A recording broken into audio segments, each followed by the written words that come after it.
하나님 아버지, 죄와 허물로 죽었던 우리를 살리시기 위하여, 살려주시기 위하여 예수 그리스도를 이 땅에 보내주시고 그 은혜로 말미암아 우리를 사망에서 생명의 길로 인도하여 주시니 감사합니다. 특별히 오늘 주일을 맞이하여 이렇게 하나님께 예배를 드리며 저희 성도들 간에도 믿음의 교제를 나누게 해주시니 참으로 감사를 드립니다.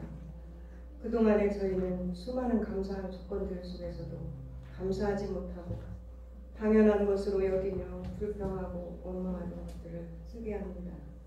이 시간 우리의 마음과 생각이 온전히 하나님만 향하여 하나님께서 기쁘게 받으시는 예배의 시간이 되게 하여 주옵소서.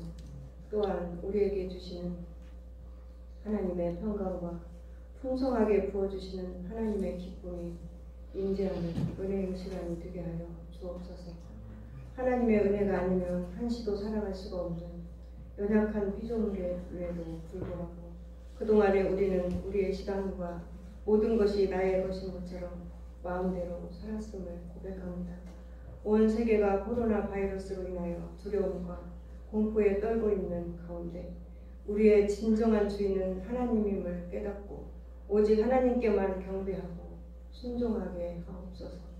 이러한 어려움들을 통하여 우리나라의 수많은 젊은이들과 청년들이 신천지에 빠져 있는 것도 알았습니다. 그들의 영혼을 위하여 우리가 쉬지 않고 기도하게 하시며 오직 하나님의 은혜로 저들이 바른 믿음 생활을 하도록 온 교회가 하나 되어 나아가게 하여 주옵소서. 또한 이번 기회를 통하여 전 세계가 잃어버린 믿음을 되찾게 하시고 하나님을 향한 뜨거운 예배가 회복되게 하여 주옵소서.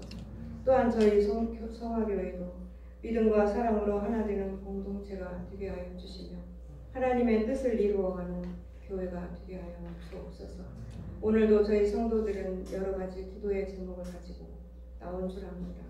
건강의 문제와 재정의 문제와 사업의 문제와 그 밖에 말 못할 여러 가지 고민들, 저희의 힘으로는 해결하지 못할 어려움들을 갖고 맞싸우나 문제와 환경을 보고 놀라지 말게 하시며 문제 뒤에서 우리를 바라보시고 힘을 주시며 격려하시는 하나님을 느끼며 바라보게 하시어서 하나님의 은혜로 모든 문제에서 노임받게 하옵소서. 또한 교회에 나오고 싶어도 여러 가지 사정으로 나오지 못한 성도들이 있습니다. 저들에게도 성령님 찾아가 주셔서 위로하여 주시고 사모하는 영혼들에게 만족함을 주옵소서. 이 시간 말씀을 준비하고 증거하실 목사님을 붙들어 주시고 성령님 새 힘을 공급하셔서 피곤치 않게 하시며 갑절의 영감을 주시기를 원합니다. 영적 지혜와 분별력을 주셔서 맡기신 사역을 잘 감당함에도 부족함이 없게 하여 주옵소서. 저희들에게도 이 시간 은혜로 함께 하시며 그리스도의 장성한 분량에까지 믿음이 자라가는 성숙한 그리스도인들이 다 되어서 삶 가운데서 하나님의 기쁨을 누리며 하나님의 영광을 드러내게 하옵소서. 모든 예배를 하나님께 부탁하며 감사를 드리며 예수님의 이름으로 기도드립니다. 네. 오늘은 다른 복음은 없다, 다른 복음은 없나니라는 말씀으로 여러분과 함께 은혜를 나누고자 합니다. 오늘 본문은 무서운 이야기죠. 저주를 받는다. 다른 복음을 전하면 저주를 받는다. 오늘 메시지의 핵심은 그겁니다. 군인들은 군복을 입고 전투에 나가죠. 의사들은 의사 가운을 입고 환자를 돌봅니다. 목사들은 보통 양복이나 또 가운을 입고 말씀을 전하는데 제가 주일에 그 양복을 입을 때마다 어떤 심정인지 혹시 아시겠어요? 오늘도 이 은혜로 임한 말씀을 성도들과 함께 나누니까 너무 흥분되고 좋다 이러면 좋겠지만 그럴 때 거의 없고요. 두렵고 떨림으로 전투복을 입듯이 양복을 입습니다. 왜냐하면 이 부분 때문에 그래요. 이 땅에 많은 분들이 존경받는 목회자들이 많이 있고 하루에도 또 주일이면 몇천 건의 몇만 건의 설교가 온 세상에서 선포됩니다. 근데 바울은 뭐라고 말하냐면 은혜로 인한 복음을 전하지 않으면 다 뭐라고요? 저주를 받는다고 이야기합니다. 이 말은 모든 목회자들에게 또 말씀을 가르치는 모든 사람들에게 경종을 일으킵니다. 저주는 그냥 너 안 좋은 일이 생겼으면 좋겠다라는 말이 아니고 정말로 지옥 간다는 얘기입니다. 진짜 심각하고 하나님으로부터 끊어진다는 얘기를 하는 얘기거든요. 그러니까 설교를 많이 하는 게 좋은 게 아닙니다. 가능하면 적게 이야기해야 되고 또 하나님께서 혹시 기회를 주셔서 말씀을 전하는 상황이 되면 주의 은혜의 복음만 전해야 됩니다. 주의 은혜의 복음을 전해야 목회자도 살고 듣는 사람도 사는 것입니다.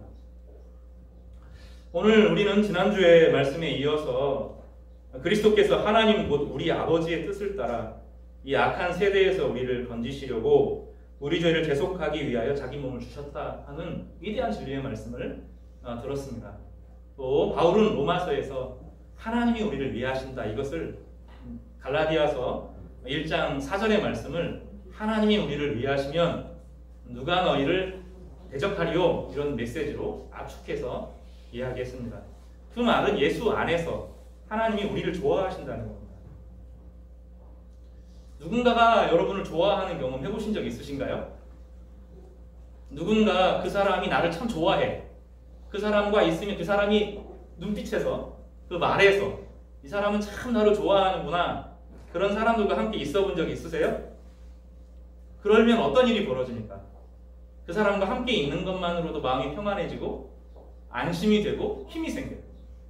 하나님이 우리를 누가 대적 하나님이 우리 편인데 누가 우리를 대적하리요? 온 우주보다 온 만물보다 더 크신 하나님이 우리 편이고 우리를 좋아하시고 우리를 아끼시는데 누가 우리를 대적할 것인가 이렇게 말하면서 다른 조건을 내걸지 않고 예수께서 대속하셨기 때문에 예수께서 자기 몸을 주셨기 때문에 하나님의 모든 진노와 저주가 끝났다고 바울은 설교했습니다.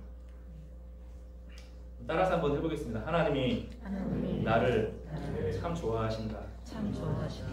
이게 안 믿겨져요. 많은 성도들이 신앙생활을 오래 하고 더 경건에 이르기를 애쓰는 성도들이 이게 안 믿겨져요. 그러면 그것이 내 안에 다가오지 않으면 예수 그리스도로 신앙생활을 한 것이 아니고 자기 의를 가지고 한 것입니다. 예수님 안에 퐁당 잠기면 하나님이 나를 좋아한다는 것을 느끼게 되고 하나님이 내 편이라는 것을 알게 됩니다. 가끔 내 열심을 가지고 막 잠깐은 반짝반짝 할 수 있지만 내 열심, 내 의를 드러낼 때, 내 정의를 드러낼 때 어김없이 꼬꾸러지고 나를 비난하고 상대방을 저주하는 그런 오류에 빠지다가 하나님과 오히려 거리가 멀어지는 순간들을 누리게 되는 것입니다. 경험하게 되는 것입니다. 예수 안에 푹 잠기면 하나님이 우리 편이 됩니다. 하나님이 내 편이고 하나님이 모든 저주에서 정죄에서 나를 끌어내시고 하나님의 아들로 마치 아버지 품에 안긴 그 독생하신 아들처럼 우리를 사랑하시는 것을 느끼게 됩니다. 이건 이론이 아니라 실제로 내 삶 가운데 나타나고 일어나는 변화가 되는 것입니다. 그런데 여러분 이 은혜를 누리시기를 바랍니다.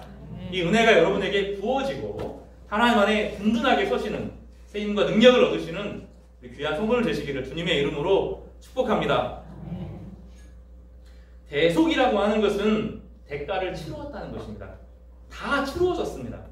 대가는 마귀에게 치르는 것이 아니라 하나님의 정의를 예수 그리스도의 피로 다 만족시켰다는 것입니다. 심판관이 충분하다라고 선언하시는 것입니다. 죄인을 벌하실 수밖에 없는 거룩하신 하나님께서 자신의 아들을 이 땅에 주시는 방식으로 세상의 모든 생명의 근원이신 삼위 하나님의 제2격이신 예수를 이 땅에 주시는 방식으로 자기 아들을 이 땅에 선물하는 방식으로 세상에 용서를 선언하셨습니다. 그리고 예수의 자발적인 헌신은 죄로 고통받는 자들에게 이 자격 없는 자들에게 은혜를 부어 주셨습니다. 바울은 고린도 성도들에게 보내는 편지에서 이렇게 선언하고 있습니다. 선언인데 그런지 누구든지 그리스도 안에 있으면 새로운 피조물이라. 이전 것은 지나갔으니 보라 새 것이 되었도다. 모든 것이 하나님께로 났으며 그리스도로 말미암아 우리를 자기와 화목하게 하시고 여기서 화목은 평화를 넘어서는 것입니다. 전쟁이 그친 것을 넘어서서 완전한 가족관계 하나님과 우리가 완전한 가족의 은혜를 누린다는 것입니다. 아버지와 아들 중에서도 사이가 좋은 아버지와 아들이 된다는 것입니다. 또 화목하게 하는 직분을 우리에게 주셨으니 곧 하나님께서 그리스도 안에 계시사 세상을 자기와 화목하게 하시며 정죄를 하시는 것이 아니라 화목하게 하시기를 원하셔서 그들의 죄를 그들에게 돌리지 아니하시고 화목하게 하시는 말씀을 우리에게 부탁하셨다. 하나님이 명령하셨다 이렇게 안 하시고 우리에게 부탁하셨다는 거예요. 하나님과 화해하고 하나님의 아들이 된 우리에게 내가 너와 누리는 이 화해와 화평과 이 친밀함을 세상 사람들도 누렸으면 좋겠는데, 저 저주받을 사람들도 누렸으면 좋겠는데 너가 좀 그 일을 도와주지 않겠니? 하고 부탁하셨다는 겁니다. 전도라고 할 때 하나님이 부탁을 받은 거예요. 우리 같은 죄인이 명령을 받은 것이 아니라 부탁을 받았다고요.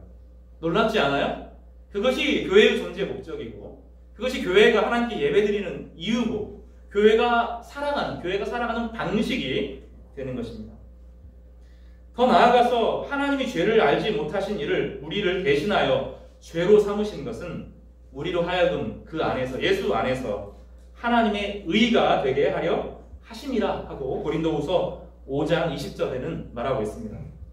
이것을 로마서 8장에서는 로마에게 보내는 편지, 고린도후서를 지나고 훨씬 후에 보낸 편지인데 거기에서는 2장 17절은 두 가지를 강조합니다. 하나는 일체성을 강조하고 하나는 은사를 강조합니다. 한 성령 안에서 같은 성령을 받습니다. 이것은 교회 모임에게 공동 예배와 공동 식사로 표현됐습니다. 초대교회의 놀라운 점은 신분 고위 남자 여자를 가리지 않고 함께 예배드렸다는 것입니다. 저희 나라가 예배를 어떻게 드렸는지 여러분 기억하시죠? 그 남자와 여자가 함께 예배를 어르신들 기억하실지 모르겠어요. 남자와 여자가 함께 예배를 드릴 수 예전에 없었어요. 어떻게 남자와 여자가 한 공간에서 예배를 드릴 수 있는지 불가능했습니다. 그래서 어떤 예배당이 나오죠?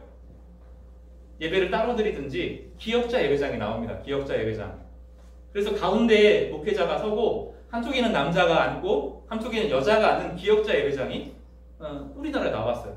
예배는 함께 드릴 수 있는데 복음을 우리나라 사람들이 받아들이는 것이 어려웠어요.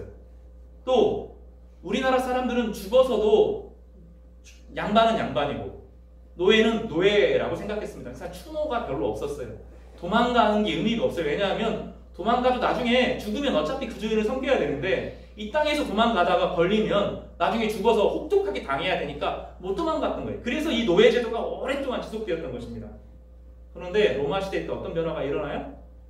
주인과 종. 특히 로마 시대에는 종은 사람이 아니었거든요. 물건이었어요. 물건. 로마 시대의 사람들은 종을 사람을 인격으로 여기지 않고 물건의 일부로 여겼다고요. 그런데 예수님 안에서 그 아이들에게 젊은 자기가 기독교인 주인인데 복음이 증거되면서 이 노예에게 성령이 임하는 것을 보는 거예요. 주인이 충격을 받는 거죠. 그리고 어떤 일이 벌어져요? 이제 같이 이 사람도 하나님의 백성이구나. 같이 예배하는 거. 남종과 여종이 함께 예배를 드리는 거. 어린 아이와 아이가 어르신이 함께 예배를 드리는 거. 이거 엄청난 변화가 일어난 겁니다. 예배의 주의 영이 우리를 가능하게 했기 때문에 지금 어르신이 애행하지 않고 어린아이들이 막 교만하게 떠들지 않고 한자리에 모여서 한 성령 안에서 예배를 드리는 것입니다. 이게 단순하지가 않습니다. 엄청난 변화가 우리 가운데 일어난 것입니다. 또 하나는 이들은 함께 식사를 했습니다. 그래서 주일 예배 드리고 밥 먹는다 이렇게 하시면 안 되고 함께 공동 식사를 한다 그렇게 말해야 됩니다. 같이 식사를 했습니다. 주인과 노예가 남자와 여자가 함께 식사를 했습니다. 이 두 가지 공동 예배와 공동 식사 이 공동 예배와 공동 식사가 로마 전체를 뒤집어 엎은 겁니다. 서열 문화, 힘의 문화를 딱 깨트리고 주의 한 성령 안에서 함께 예배하고 함께 성찬을 나누고 함께 식사를 한다는 것이 주님의 은혜가 임하는 아주 강력한 표지였던 것입니다. 높낮이가 없었고 서열도 없었습니다. 식사를 따로 하지 않았습니다. 따로 높임을 받지 않았습니다. 한 분 하나님에게 성자, 성부, 성자, 성령에게만 경배가 돌아갔고 그 어떠한 사람에게도 경배를 돌리지 않는 한 형제로 돌아가는 그런 은혜를 경험하게 된 것입니다. 이들은 식사를 했고 함께 공동 식사를 했고 공동 식사를 성찬으로 여겼습니다. 그러고 보면 식사는 성찬을 참 많이 닮았어요. 여러분 밥상을 받을 때 이게 성찬이라고 한번 생각을 해보시고 받아보세요. 남편이건 아내건 식사를 준비를 하죠. 준비를 하는 동안 시간을 쏟고 마음을 쏟고 정성을 쏟습니다. 그러면서 뭐라고 하죠? 이 식사를 통해서 인스턴트 말고 식사를 통해서 이것을 먹는 우리 가정의 모든 식구들이 행복하기를 건강하기를 바라는 마음으로 시간과 정성을 드립니다. 음식이 나오는데 정성을 다해서 1년간 자란 곡물이 거기에 있어요. 그렇죠? 그런가 하면 생선이 있고 때로는 고기가 나옵니다. 그럼 생선과 고기를 먹을 때마다 무슨 생각을 해야 돼요? 네가 죽어서 내가 산다 참 고맙다 하고 식사를 하십시오. 탐욕스럽게 먹지 마세요. 식사를 할 때마다 그 생명이 내가 없으면 이 정성과 이 시간이 나에게 돌아오지 않으면 나는 아무것도 아니구나. 너가 나에게 생명을 주어서 내가 사는구나. 그런 마음으로 식사를 받으면 성찬이 됩니다. 사실은 인간이 처음에 만들어질 때 창세기 1장에 보면 동물을 먹지 않도록 되어 있었어요. 동물은 인간에게 허용된 음식이 아니었습니다. 죄를 범한 이후에 들어온 겁니다. 죄를 범한 이후로 약육강식을 통해서 식사가 들어온 것이 아니고 그 예배 식사 모임 가운데 누군가의 생명을 덧입어서 살아간다는 육체적인 지식을 통해서 영적인 지식을 배우도록 하신 것입니다. 그래서 생명이 생명을 주는 그런 방식으로 우리는 살아가는 그런 방식을 경험하게 됩니다. 그래서 늘 내 앞에 밥상 차려진 그 밥상 안에 들어있는 그 생명에게 고마워하고 네가 죽어서 내가 살지 고마운 마음으로 식탁을 받으면 매 식사가 성찬이 됩니다. 고린도전서 11장 21절에 이는 먹을 때에 각각 자기의 만찬을 먼저 갖다 먹음으로 어떤 사람은 시장하고 어떤 사람은 취함이라. 너희가 먹고 마실 집이 없느냐? 너희가 하나님의 교회를 업신 여기느냐?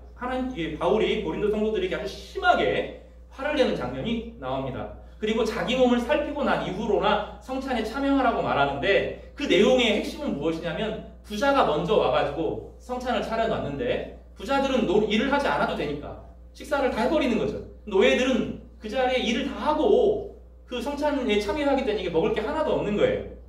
그거 살피라는 겁니다. 가난한 자를 살피지 않고 함께 식사하지 않으면서 자기들이 다 먹는 방식은 주의 성찬하고는 거리가 멀다라고 바울이 지적하는 것입니다. 성찬은 초대교회의 성찬은 공동 식사였습니다. 함께 모여서 가난한 자, 부한 자, 남자, 여자, 어른, 아이가 함께 한 상에 둘러서 주님의 성찬을 기억하고 주님의 생명을 함께 나누는 방식으로 우리가 살아간다는 공동체가 그 안에 나타나게 되었던 것이죠. 이것이 주님께서 모든 세상의 저주를 끊고 나타나는 것입니다. 사랑하는 성도 여러분, 오늘 대단히 중요한 분기점이죠. 같이 공동 식사를 한다. 예배의 완성은 이 공동 식사로 완성이 됩니다. 그러니까 같이 공동 식사를 하면서 주님의 몸을 함께 나누고 한 백성으로서 한 가족이 되는 것이죠. 한 식구가 되는 것입니다. 가족으로 한 식구로 한 동네의 사람으로 함께 어우러져가는 그런 은혜를 누리는 것이 함께 식사하는 것입니다. 식사는 대단히 중요합니다. 그리스도인들이 함께 식사를 하는 것은 대단히 중요한 일인데 그 공동 식사를 다시 시작하게 되었습니다. 걱정되는 것은 지금 코로나가 다시 들어오게 되면서 이게 진행이 되면 식사가 또 금지되는데 이게 저에게 되게 힘든 일입니다. 하나는 이거 대단히 중요하고 그래서 함께 식사를 하면서 그 음식을 준비하는 분들은 성찬을 준비하는 것처럼 준비를 하셔야 됩니다. 막 화려한 음식을 내놓으라는 게 아니에요. 초대교회의 성찬이 막 대단히 화려한 게 아니었어요. 그러나 그 식사를 준비하면서 주님의 몸을 준비하듯이 우리 이 식사 함께 이 밥을 먹는 사람이 영적으로 한 가족이구나 하는 것을 기억하면서 한 끼 밥을 때우는 게 아니고 정성스럽게 식사를 준비하고 그 식사에 함께 참여할 때 우리가 한 공동체이고 예수 안에서 한 마음이 되게 예수님 안에서 예수님 때문에 어른 아이 상관없이 함께 예배할 수 있고 함께 식사할 수 있게 됐구나 감사하면 좋겠습니다. 그래서 주님의 구속은 이렇게 몸으로 입으로 느껴지는 공동체를 만들게 된 것입니다. 또 주님께서 이 저주를 끊으신 그 결과로 나타나는 것이 다양한 은사가 주어진 것입니다. 은사는 많은 사람들이 재능으로 생각합니다. 재능은 기술, 재주 이걸 생각하는 그게 아닙니다. 먼저 주님은 이 은사를 통해서 마음을 주셨습니다. 고린도 전서 12장 11절에 보면 성령으로 지혜의 말씀을, 어떤 이들에겐 지식의 말씀을, 어떤 이들에게 믿음을, 어떤 이들은 병 고치는 은사를 다양하게 주셨는데 그것은 부족한 것을 채우도록 하시기 위한 것입니다. 따라서 해볼까요? 부족한 것을 채우도록 은사를 주신다. 어린이 부모님, 청소년 부모님이 되면 교회에 그런 불만이 생깁니다. 왜 우리 교회는 교육을 제대로 안 할까? 어린이 교육, 청소년 교육을 안 할까? 근데 지나가면 잊어버려요. 대학생 부모가 되면 잊어버려요. 그리고 자녀들이 다 결혼을 하게 되면 어린이, 청소년 교육은 눈에 안 보여요. 또 나이가 드신 어르신들을 섬기는 분들은 우리 교회는 왜 이렇게 어른들을 공경하지 않을까? 이렇게 돼요. 또 청소에 예민한 분들은 우리 교회에서 돈도 주시고요, 건강도 주시고요, 기회도 주시고 도울 수 있는 사람도 주세요. 위에서 명령하는 방식이 아니라 성령의 은사를 따라서. 그래서 늘 부족함이 보이면 기도하셔요. 하나님, 우리 교회는 참 이게 문제인 것 같은데 어떻게 해야 될까요? 하면서 기도하시고 함께 도울 사람들을 찾으셔 그 안에 움직여 보십시오. 그러면 역동하는 방향이 생겨요. 이게 초대교회가 세상을 이기는 방식이었습니다. 이 모든 일은 한 성령이 행하사 그의 뜻대로 각 사람에게 나누어 주시는 것이라. 한 성령이 교회를 그런 식으로 세워가도록 했다는 거예요. 여러분 가운데 혹시 우리 교회 성가대가 문제야 그러면 한번 생각해 보세요. 다시 이야기하지만 우리 교회 성가대가 문제가 있다는 게 아니라요, 성가대가 좀 약한 것 같아 그러면 내가 성가대를 도울 수 있는 방법이 없을까? 생각해 보세요. 우리 교회 찬양이 뜨거워졌으면 좋겠다 생각하면 내가 도울 방법은 없을까? 피아노 학원도 좀 다니시고 성악도 좀 배우시고 풍성하게 만들어주세요. 그러면 교회가 살아나겠죠. 우리 교회는 교육이 돼야 되는데 참 안 돼라고 생각하면 공부를 좀 하세요. 방통대도 인터넷으로 좀 들으시고 어떻게 하면 청소년들, 청년들 도울 수 있을지, 내가 할 수 있는 은사는 무엇일지 한번 고민해 보세요. 거기에 길이 열리게 돼요. 그런 사람들과 함께 동역하면서 일어나게 되는데, 이것이 주님께서 저주를 끊으셨기 때문에, 세상의 모든 저주와 사탄의 권력을 끊으시고 하나님과 우리 사이에 화해와 화평을 누리도록 하셨기 때문입니다. 저희는 다음 주에 하나님이 주시는 성령의 용기를 따라 산발짝 내딛는 방식으로 하나님의 교회가 건강하게 세워지는 것입니다.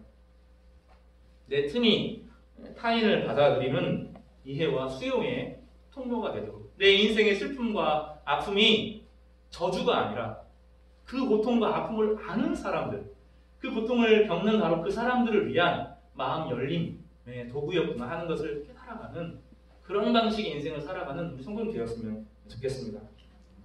바울은 이 신앙을 가르쳤어요. 바울은 그리스도의 은혜로 너희를 부르신 이의 신앙, 은혜로 너희를 부르신 이 어떤 교리나 이런 게 아니라 주님 자신을 소개하는, 하나님의 은혜 가운데 우리를 풍성하게 하는 은혜의 복음을 가르쳐 주셨어요. 오늘 1장 6절을 좀 보시면 한번 다시 볼까요? 1장 6절을 보십시오. 뭐로 되어 있어요? 그리스도의 은혜로 너희를 부르신 이를 이같이 속히 떠나. 무슨 얘기죠 지금? 바울이 갈라디아 성도들에게 복음을 전했어요. 교회가 세워졌어요. 은혜의 복음, 예수의 복음을 소개시켰어요. 그들은 은혜로 충만했고 기쁨이 충만했어요. 하나님의 아들이 되는 그 신앙을 가졌다는 거예요. 그런데 다른 복음이 들어왔어요. 다른 복음, 가짜 복음이 들어온 거예요. 더 열심을 내라. 열심히 따라오죠. 주님 안에, 성령 안에서 열심을 내는데 부족하다는 거예요. 그걸로 엄격한 훈련을 해야 되고, 혹독한 훈련을 해야 되고, 율법적으로 안식일 다 지키고 희년 다 지키고, 사실 희년 좀 지켜줘야 되는데 월삭 지키고 모든 절기 금식하고 일주일에 2번씩 금식하고 하니까 뭔가 하는 것 같다는 거예요. 바울은 금식을 가르치지 않았어요. 금식이 필요하다고 했지만 금식이 구원을 가져온다고 안 했어요. 금식을 하면 더 상급이 크다고 이야기 안 했어요. 그렇지만 금식은 유익하다고 가르쳤어요. 근데 바리새인들이 들어와서 그렇게 하고 무슨 예배가 되냐고, 더 엄격하게 금식하고 엄청나게 강제로 구제하고 몸을 엄청나게 많이 기도하고 하루에 1시간 기도하는 거, 2시간 기도하는 거하고 부족하고 하루 종일 기도해야 된다고, 밥도 먹지 말라고 막 이렇게 결혼도 하지 말고 주님만 섬기라고 하는 사람들이 들어왔어요. 바울이 볼 때 아니라는 거예요. 열심을 내는 것처럼 보이지만 그 안에 생명이 없고 사랑이 없다고 바울이 이야기를 하는 것입니다. 복음은 좀 달라요. 열심을 내지만 그 안에 뜨거운 사랑이 있고 이해가 있고 수용이 있고 감사가 있고 그 안에 기쁨이 있어요. 그러나 무엇인가 이거 하지 않으면 강박관념에 사로잡히는 방식은 바울은 이것과 맞서 싸웁니다. 그리고 다른 복음은 없다고 말하고 갈라디아에서 다른 복음이 뭔지 점점점 나올 텐데 다른 복음은 없다고 말하고 은혜로 우리를 부르신 이와 교제하는 것이다 라고 설명하고 있습니다. 여기 부르다라고 하는 것은 마태복음, 마가복음, 누가복음에 있는 것처럼 초대하다라는 의미와 같습니다. 따라서 볼까요? 초대하다. 하나님이 잔치에 초대하셨다는 거예요. 어떤 조건과 자격을 가지고 아니고 그냥 나가면 돼요. 그 잔치를 경험하면 돼요. 오늘 죽어서 가는 천국이 아니라 오늘 나에게 주시는 천국에 참여하라고 초대했다는 거예요. 하나님이 우리의 아버지가 되신다고 우리를 초대했다는 거예요. 죽어서만 가는 천국이 아니라 오늘 천국을 누리도록. 그래서 예수님께서는 뭐라고 말씀하셨어요? 하나님의 나라가 임하도록. 언젠가 죽어서 임하는 것이 아니라 오늘 하나님의 나라가 이 땅에 나타나도록, 이 땅에 충만하도록 기도하라고 가르치셨어요. 은혜로 부르셨어요. 아무 조건 없는 환대로, 과거의 우리 모습과 상관없는 초대로 우리를 부르셨어요. 그분과 교제로 나오도록 하셨어요. 예를 하나 좀 들어보겠습니다. 누가복음 17장에 재미있는 이야기가 하나 소개되어 있습니다. 사실 예수님도 겪었던 이야기인데 납병 환자들이 있었어요. 납병 환자 10명이 있었습니다. 납병 환자들이 유대인도 있었고 이방인도 있었어요. 서로 사이가 안 좋았는데 같이 병에 걸리니까 친구가 되었어요. 10사람이 이제 함께 어울려 다녔습니다. 옛날에 유대인, 이방인 싸우고 있었는데 같이 다 아프니까 다 똑같이 그냥 이방인이 되어 같이 고통을 당했습니다. 그들이 예수님에게로 나왔어요. 예수님께서 그들을 불쌍히 여기셔서 10명을 고쳐주셨습니다. 근데 9명이 다 떠났어요. 주님의 오질 않았, 납병 치료만 받고 돌아오지 않았어요. 한 명만 돌아왔습니다. 주님께서 왜 너만 왔느냐 이렇게 물어보시고 그리고 그에게 너에게 구원이 임했다. 납병 치료를 구원이라고 말하지 않고 너에게 구원이 임했다 이렇게 말했어요. 여기서 말하는 구원은 무엇일까요? 주님께 보상하는 것? 그러니까 보상하는 것 중에 천국에서 크게 상받 이게 아니죠. 하나님과 예수님과 친구로 교제한다는 거예요. 예수님은 어떤 그 결과주의가 아니라 주님과 친구로 살아가는 것을 말하는 거예요. 주님이 나에게 친구가 되고 지속적인 교제를 나누는 것을 말해요. 친구가 있는데 10년, 20년 동안 한 번도 안 만나요. 머릿속에 추억으로만 있는 게 친구가 아니죠. 오늘 지란지교를 꿈꾸는 유한진에 있는 것처럼 김치찌개 먹고 입이 냄새가 풀풀 풍겨도 그 집에 그냥 아무 격 없이 갈 수 있는 게 친구 아니에요? 주님과 교제를 나누는 것을 영생이라고 불러요. 어떤 교리에 매여 있는 것이 아니라 오늘 내가 주님과 교제하는 것이 영생이에요. 제자는 그것이 전제 조건이에요. 어떤 엄격한 훈련으로 제자가 되는 게 아니에요. 합동측 교단에서 최근에 한 교회에서 그 사람들을 훈련시키면서 인분을 먹여서 난리가 났습니다. 합동측은 그 교회를 제명해야 되고요. 또 교회를 해체해야 됩니다. 근데 해체도 않고 제명도 하지 않을 겁니다. 여러분, 거기 비난하려고 하는 목적이 아니고요. 한번 생각을 해보세요. 바람을 안 피우기 위한 10가지 계명 해가지고 여자의 눈을 보지 않는다. 짧은 치마 입은 사람 옆에 가지 않는다. 향수 냄새가 나면 고개를 돌린다. 이런 걸로 돼요? 나이트클럽 가지 않는다? 그게 아니잖아요. 바람을 피우는 것은 무슨 문제가 생긴 거예요? 두 부부 사이에 문제가 생기고 틈이 생긴 거죠. 하나님은 우리에게 어떤 다른 조건들을 말하는 게 아니라 하나님 자신과 가까이 지내자는 거예요. 복음은 다른 게 아니에요. 예수께서 이 땅에 가져오신 복음은 내가 해결했다는 거예요. 내가 모든 저주와 징계를 다 끊어냈다는 거예요. 어떻게 하자는 거예요? 이제 하나님과 사귀어 살자는 거예요. 하나님의 장막이 임했다는 거예요. 오늘 주님과 교제할 수 있다는 거예요. 하나님을 아버지라고 보시고 그분 앞에 나아가면 받아주신다는 거예요. 초대하셨다는 거예요. 하나님 나라를 오늘 만끽하고 살아갈 수 있다는 거예요. 그러면 점점 사귀는 가운데 하나님을 아버지라고 친밀한 교제를 나누면서 화목하며 평화를 누리며 그 화목과 평화를 다른 사람에게 나누는 삶을 살겠다는 거죠.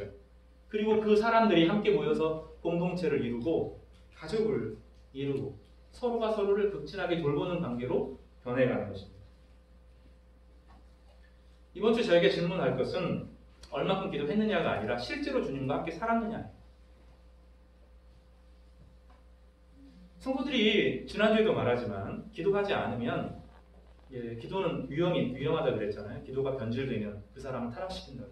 가장 탐욕적인 사람으로 만든다고. 근데 기도하지 않으면, 주님과 교제하지 않으면, 주님 앞에 내 어려움을 하소연하지 않으면, 내 죄를 고백하지 않으면 무기력해진다.